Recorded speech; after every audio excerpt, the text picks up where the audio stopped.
आमची मनस्थिती खराब होते पण दे हे दे गडबड करते जास्ती.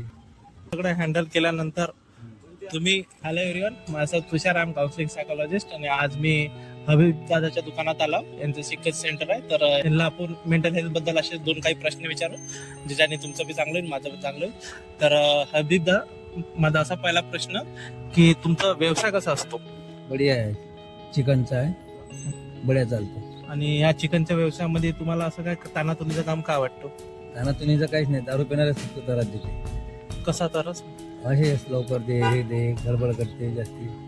आणि या तानातुनीच्या कामामधून म्हणजे तुम्ही कसं राहता, तुमचं मनस्थिती कशी राहते? आमची मनस्थिती खराब होते पण पेशंट ठेवा लागते, कारण का गिराईक काही बोलते, त्याच्यामुळं गिराईकाला समजव करून नाही का 5 दादा देतो 5 मिनिटं थांबा असं करून द्यायला लागतं.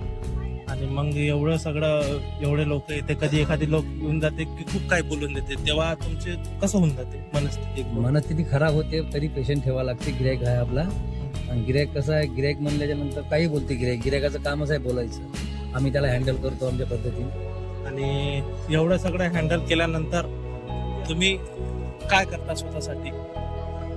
स्वतःसाठी म्हणजे सकाळी कोणी फिरायला जाते, तुम्ही असे काय करता? आम्ही काही नाही, सकाळी उठतो 7 वाजता, 8:15 वाजता दुकान खोलतो, 8:30ला संध्याकाळी बंद करून देतो पुन्हा. म्हणजे माझा असा प्रश्न की आता कोणी ताण आला की कोणी कुठे फिरायला जातात शांत करायसाठी, असं तुम्ही काय करता स्वतःसाठी? आम्ही फक्त नवरात्रमध्ये फिरायला जातो, नवरात्रमध्ये बंद असते दुकान आमचं, हा. तेव्हा फिरायला जात असतो. 9 दिवस एन्जॉयमेंट राहते आमचे, बाकी दिवस चालू राहते दुकान. तर दादाने सांगितलं आहे की म्हणजे वीकली तो मंथली त्यांनी खूप बाहेर फिरायला जाते मित्रासोबत, याच्याने त्यांचा मेंटल चांगला होते.